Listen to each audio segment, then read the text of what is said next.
Ladies and gentlemen, welcome to the Tops Bunt 22 house, live from Phoenix, Arizona. And I don't know if you're noticing, but there's no Zoom boxes, guys. Oh my gosh, we're in person. He's we're here. live. I can touch him. He's real. We'll worry about that later. Yeah, but. sorry, I did that. No, but we're here. It's exciting. Shea Station, live from Phoenix, Arizona. This is a lovely thing. For a very special occasion, our first ever player profile and projection, largely known as PPPs. PPPs, player profile and projection. Okay, we're just going to refer to it as PPP from now on, just to make it easier. This is your last chance to get the definition. If you miss it here, you're not going to get it again. Well, being new to the John Boy family, this was introduced to me just recently too, and so everybody refers to it as the PPPs. So that's how we're going to refer to it. TPPs, which is team profile and projection, that was the first John Boy thing that I ever encountered, where they go through every team and they just give like a ranking and a projection and stuff. I watched the Mets one, and I was like, oh, that's pretty good. Nice. All right. They've done this year's? I haven't seen that yet. They are starting up this year's. They released the voting today. Today's what, March 11th? So okay. I'll go out for another few days. But enough about them. Yeah, let's talk about us. This is about us. For those who don't know, it's a new episode of Shea Station every single day until opening day. We're hitting all 25 members of the active roster, plus anybody that might get signed or traded for. Yeah, we'll stay fluid here. We'll stay mobile, being able to do things on the fly, which is one of the best parts about being in the same place at the same time. Exactly. And you don't have to deal with Zoom where you're missing every fifth word or whatever. And we have to start with a bang, right? We can't just start with any Joe Schmo, although I love all my Mets. Our first episode, as you can tell from the title already, is going to be about the $340 million man, Francisco Lindor. 341. Let's not sell him short. Sorry. He's 341. Yeah, this is a big one. The 2021 season for the Mets was kind of wild in general, and Francisco Lindor as a whole is pretty polarizing, I want to say is the word. I think that's actually the perfect word to use for Francisco Lindor, because when you look at things from a surface level value, if you don't know who Francisco Lindor is, you've never heard of him before, and you're just looking at his numbers, they're not bad from 2021. They're of a pretty above average league shortstop. 101 OPS plus, that's a tick above league average. 20 bombs, which is pretty good for a shortstop. And then obviously platinum glove level defense, as always, at the toughest position in baseball. So there's a lot to like, but then you look at the price tag that we just mentioned, and you think, okay, well, are you getting your money's worth with this guy? Yeah, you think about the expectations that he came in with. On top of that, like if you're a Mets fan, obviously you are tuning in. You remember the lull, the downtime that he had, especially to start the year. The dysfunction of the team as a whole kind of played into that. There were shining moments. There was the 3-homer game in the Yankees series that was wonderful. There was really good moments. He played a consistent defense, but I think this year moving forward, I think we just want some consistency. Right. I think it's unfair to him a little bit because it is heightened expectations. But at the same time, when you sign a mammoth deal like that, that's what people are going to expect out of you, especially when it's over a decade's worth of years. So, I mean, Lindor's numbers, we know, they're not bad by any means. The defense really holds up his wins above replacement. But when you look at the splits between months, that's where you really see the outline of how that season went for him. The first 2 months were an absolute adjustment period for him, a 194 batting average, 294 on base percentage, 294 slugging, a paltry OPS, and only 4 home runs. So that's not the type of power numbers that you expect from someone with the reputation that Lindor had in Cleveland. Yeah, that was about as bad of a start to a season offensively as you can get.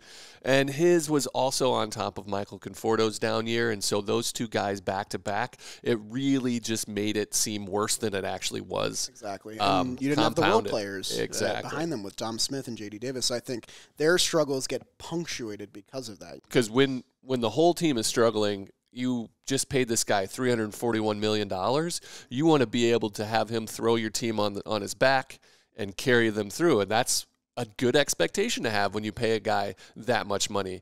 He just didn't do that. And I think a lot of it was unfortunate, and it was sustained. And so I understand the taste that Mets fans had from him, especially offensively. It makes sense. Yeah, and you're not dealing with any type of fan. You're dealing with a New York fan. And when they get a player that's supposedly a star and you make a splash deal, especially when the Mets haven't done splash deals like this in their franchise history really at all, you expect instant gratification. You expect instant production, and that's just not what we saw in the first 2 months. And I think that overshadowed what he did the rest of the season, because if you look at just his June through October, he's a great player here. 822 OPS, 16 home runs in that 4-month span. So he really ticked up after that, especially in September. He had a great last month of the season. He was really coming into his own right before he got hurt, too. So he was starting to feel it. He was starting to play like the Francisco Lindor that we were expecting, that we've seen in the past. He kind of got hurt and just lost a big chunk of the season when he was feeling good, and that kind of also added to the drama of the season, of the season, because you're finally starting to see it, and then he gets hurt, and you're like, man, that's just another thing. And so it was a season full of kind of disappointing, almost got there, and then was starting to look like him. It just a very unorthodox, very uncomfortable season for a 10-year, $341 million deal. Kind of the antithesis of what you want to get. I liked a lot of what you said there. And listen, this deal is extremely young. We just finished year 1 of it. So the bar that I'm setting now is, can Francisco Lindor be an all-star again? Can he be at the Midsummer Classic and be a face of the franchise like he was with Cleveland, like he was in their playoff runs and stuff like that? Because I think that's the first bar you have to hit. Lindor is not going to return to being an MVP overnight. It's just not going to happen that way. I think he has some growing pains in New York. I think the juiced ball might have affected him a little bit because he had those really standout seasons in 2018 and 2019. But when you have a generational glove, and when you have a league average or above league average hitter and a guy like Lindor, that is certainly not out of the realm of possibility by any means. Yeah, I mean, as far as MVP goes, he's never been the MVP that you're going to get. He's not going to put up Aaron Judge numbers. He's not going to hit 55 homers, you know what I mean? But I think his style of play is an MVP of a winning type team. So, he's going to hit, expected of, 20, 30 homers that he's done in the past. But his defense and his consistency is what you want. His defense is going to carry you. He's going to enter his age 28 season. For me, it all starts there, and then you just want some consistency. And I feel like we're going to get some of that moving forward. Do you want to get into the projections? Yeah, so let's talk a little bit about that. We highlighted the steamer projections from Fangraphs because those are considered the most reliable in the industry, so to speak. And they have him similar to this year in some aspects, but also taking a step forward offensively in other aspects. Still around a 250 batting average, a 330 on-base percentage.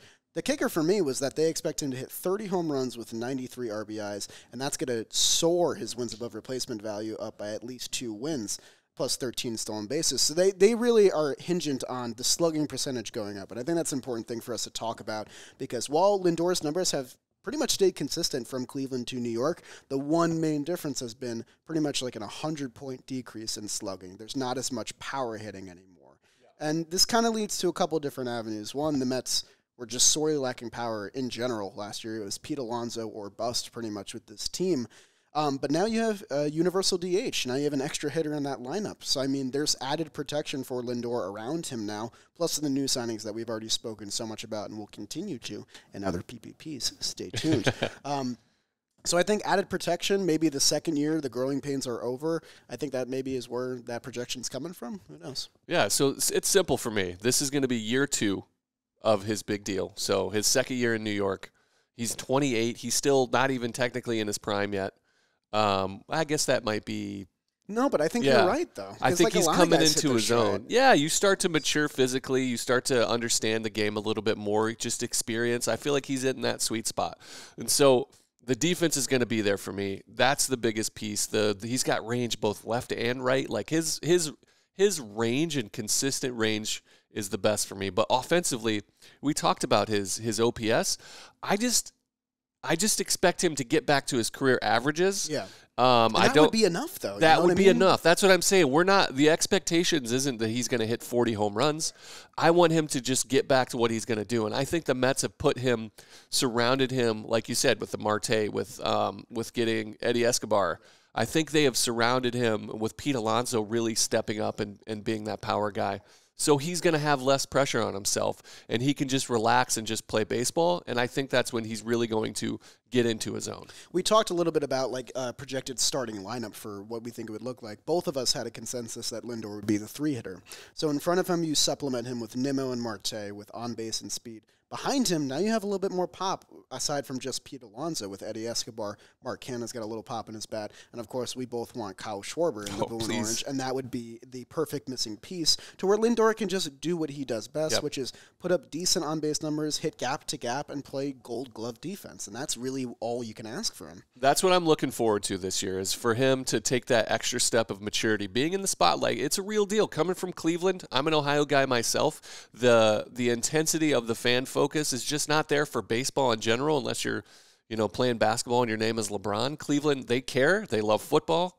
But baseball, they're just there. They care, but they're not going to scrutinize you the way New York will, especially when you make $341 million. So I think his level of maturity, his already done it for a year, already been there. I'm just expecting him to take a deep breath and just to relax and play the baseball that he can do. And so that's what I'm most looking forward to is they call him Mr. Smile. I literally have never heard anyone apart from himself and some ads say Mr. Smile, but he does. He has a great smile. He needs to just relax and play baseball and be comfortable in his own skin, not try to do too much, and hopefully the Mets don't need him to do too much this year. They needed it last year, and he put a lot of pressure on himself to do it, and I think that's where the downfall came offensively. But I think this year is going to be a year for him to take a deep breath and just play ball. And the big thing that I wanted to point out as well is that he had a reliable bat behind him the entire run of the way in Jose Ramirez. And I'm not saying that Pete Alonso cannot be the Jose Ramirez to Francisco Lindor that he once had, but Jose Ramirez is a perennial MVP candidate every year, probably the most underrated player in baseball, should be a face of baseball as a whole. And when you have that guy behind you, you don't feel the pressure as much. I'm sure you don't. And Lindor is a natural face of a franchise, like you said. Mr. Smile signed a huge contract with a huge market team in New York. Naturally, people are going to look to you to be the MVP caliber guy, and I think that just supplementing the people around him is what he needs to do. Lindor was really good with runners in scoring position in 2021. 283 batting average, 410 on-base percentage, which is Nimmo level. You love to see that. 954 OPS, 7 home runs. And I mentioned before that Nimmo and Marte are going to be in front of him. So the big thing that Lindor can do for me as a New York fan is keep the line moving. Yep. We were really bad in rallies. We were really bad at getting runners on and bringing them home. We were a big solo home run team or one run an inning and just relying on pitching to get us all the way through. Whereas I think if you have a 1 and 2 that consistently get on base and Lindor can push it to our high slugging guys behind him, you're going to have really good innings whenever you're at the top of your lineup pretty much the whole run of the way as long as everyone stays healthy. That's what I'm really looking for from him. I mean, we're talking runners in scoring position. As a Mets fan, we know that's been our downfall for the last, handful of years at least. Seems like forever. Yeah, and for a guy that had that poor of a season offensively to still produce, runners with scoring position numbers like that, very impressive. That just shows you that once all that stuff gets whittled down and it's a pressure situation to where he just wants to hit and move, keep the guys moving, that he's at his best. And so I think that's a good sign for the future for him. Yeah, and I also think we're moving away from the consensus that the 3-hitter should be your best hitter in the lineup. A lot of teams put their 2-hitter there or they put the 5-hitter in the best spot because there's always runners-ons for those guys. And I think that Lindor, he's in the perfect spot for himself because Lindor still gave us great on-base numbers. Still, the slugging wasn't there. We mentioned that a little bit before. But Lindor always puts up a good at-bat, always makes the pitcher work, hits from both sides of the plate, so it gives your lineup a dynamic approach where you can approach it with righty-lefty and put him wherever you see fit. And then at the end of the day, if he keeps the line moving, you're setting up Pete Alonso and you're setting up maybe Kyle Schwarber, hopefully. I'm going to keep saying it because I'm trying to make it come to reality. Trying to temper my expectations, but also exacerbate it. But the guys like Mark Canha and Eddie Escobar, those are guys that also hit for great power numbers and have Eddie Escobar had an 100 RBI season 2 years ago with the Diamondbacks that people just forget about, and that's because he was hitting a really good spot in the lineup. I also think they only scored 100 runs that year, too, which is amazing. He was responsible for every single one. Hey, we're in Arizona. We can't make fun of the Diamondbacks. Oh, why not? You can make fun of the Diamondbacks from anywhere. From here, man. That's messed up. Oh, that's okay. No, so I agree with you, and a lot of what I guess the perception of Francisco Lindor when you sign a deal like that is you expect him to be an amazing offensive producer, and I just don't think that his style of hitting is headline material in a sense. He's going to give you. I expect him to bounce back to his career levels and maybe even take a tick up. But if he's around his average, I think that's going to be special because he's not going to give you a 1,100 plus OPS. But when you sign that big of a deal, there's expectations of this ascendance to, MVP level, and so I just expect him to hit for more power. And that's mostly doubles. And his approach, what he hit last year, like 20 doubles, not even. Yeah. So 16 doubles. 16 doubles. That is so not him. He's like a 40 double guy. How many 40 double seasons does he have? 40 doubles in 2019, 42 in 2018, 44 in 2017. Last year was the only year of his career where he hit more home runs than he hit doubles. Yeah. And so that shows you his approach is he's trying to hit too hard, trying to hit home runs, and he needs to relax and just let his power play. And I think that's what we're going to get out of him this year. I think his doubles will go up. His power numbers just overall will go up because he's not putting that pressure on himself to carry the offense because he isn't that guy. He proved it last year, and we don't need him to be that guy. If the Mets are going to win the World Series, which is what the expectations are, he can't be your offensive run producer. He has to be one of the main guys in your lineup, and he's your 3-hitter. He's going to be an amazing hitter, but he's not going to be your Pete Alonso, trying to hit 50 homers. And here is, I think, a big key for Lindor to win back Mets fans that he's lost. When I think of Francisco Lindor, I think of two games or two moments specifically. One you mentioned before, which was the 3-homer game in the Subway Series.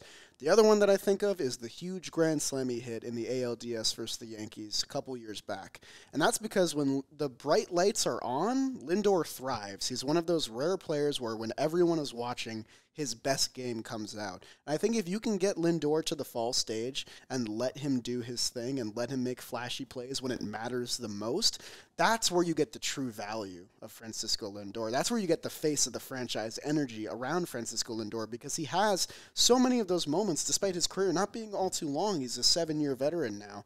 So, I mean, he has so many of those marquee moments, and at the same time, we've been being so hard on him. But when you think of the 2021 season for the Mets, I really only think about that Subway Series game now. I don't remember much else of it. Well, that's because you do what people do with trauma, and they forget about it and bury it. Oh, they yeah. bury it behind themselves. But you're right. So it's pretty simple. I project Lindor to get back to being Lindor. I want him to play platinum level defense. I want him to hit consistently in the 3-hole, which is what you need in front of Pete Alonso, behind Nimmo and Marte, especially Nimmo. You want guys to be able to keep the line moving and then let the other guys try for power, steal bases, all that stuff. I just expect him. Baseball is too much about numbers, and there's too many analytics that say that this guy is who he is, and I expect him to fall back into line. And I truly, over the course of this, the next few years in his contract, I expect him to take another level up. But this year, all I'm expecting is for him to get back to normal, and I'm hoping for him to take another jump. Well, now it's time for the most fun part of every PPP, which is our over-unders, which we designed specifically just for our viewers to enjoy. We're going to post a graphic about these on our socials, so you can chime in with what you think of our choices. So here's what we got. I got 3 for us today. I picked 3 because it's our inaugural episode. We got to go big or go home. All right, so the first one I got here is over or under 20 stolen bases. For reference, Lindor last stole 20 bases in 2019 with 22. He's taken a serious step back in the past few years, 10 last year, 6 in 2020. You got the over here? I'm going to take the under. I'm going to take the under just for his health benefit. I want him to play. I want him to be consistent. I don't want him to try to steal bags. You got Marte for that, who stole 50 bags. You know what I mean? Let him do that. You don't need it from him. You don't need the movement. He'll take his 15 and he'll steal bags. He'll do it on purpose, but I don't want him attempting more than that. Gotcha. Steamer has him at 13 stolen bases for next year. I think they're probably right. I think he's probably an under for me as well. I think the biggest point you made there was the Marte factor. Marte stole 47 bases last year, which was almost more than the entire Mets team as a whole. So you don't need Lindor to be doing that in the first place. Here is a more important one in my opinion because it's what I really need from Lindor, regardless of the production outside. Over or under 150 games played. He hasn't done this since 2018, and having him out there on defense every day is such a difference maker for this team. He had that nice 3-year stretch, 2016 to 2018, 158, 159, 158 games played. Since then, he's had some injury trouble. Well, in 2019, he still played 143. 143. So I'll take the over because I'm an optimistic person on 150.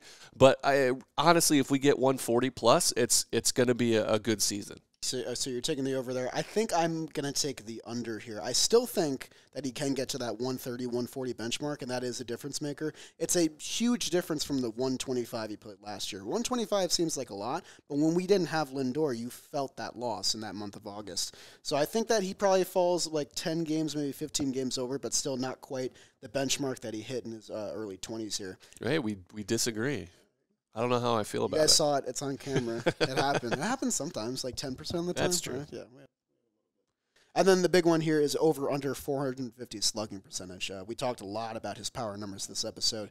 Slugging numbers of 505, 519, and 518 from 2017 to 2019, but then 415 and 412 from 2020 to 2021, which is an 100-point difference. So 2020 was the shortened season, so I don't count that against anybody. Last year was horrid. There's no ifs, ands, or buts about it, and I think he put some pressure on himself. So I'm taking the over. Again, I want him to get back to his career norm. His average is probably, like 5'10"? In his career, his average is 478. 478. So I'm going to take the over on his average because last year probably dragged that way down. I think so. I just expect him to hit doubles, and that's the approach that I think he's going to take this year is just gap-to-gap power and let doubles and then let them translate to home runs. And I think that is going to skyrocket his OPS. Yeah, I think that's the biggest thing. I don't think he needs to get to 500 to be a great OPS hitter, to have that good OPS plus. I think 450 is very realistic for him. And he was, this slugging percentage was horrid before that great last month of September. So he needs more months like September to really get to that benchmark. But I think the over is a fair assessment here. It's not out of the possibility at all. And it's a sign of good things if he's hitting for power again. The doubles is the key thing. I agree. I think it's just his approach at the plate, just relaxing and let him play his style of game instead of pushing too hard. I think that's the key for him. Don't push too hard. Don't try to be who you're not just because you're trying to live up to something, and be the Francisco Lindor that we know and we've seen for so long, and relax and play baseball. I think that's a good spot to end. What do you think? I agree. Yeah, this was a good one. I think that's about perfect way to end it because we just want Lindor to be Lindor. We just want Mr. Smile.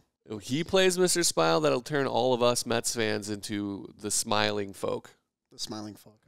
All right, guys, thank you for listening to the first PPP player profile and projection on Francisco Lindor. New episodes of Shea Station coming out every day. Tomorrow we'll hit you with our first pitcher episode. Can't tell you who yet, obviously, but make sure you tune in and don't miss a thing. I'm Jolly Olive. I'm Jerry Blevins. Peace out. Let's go Mets.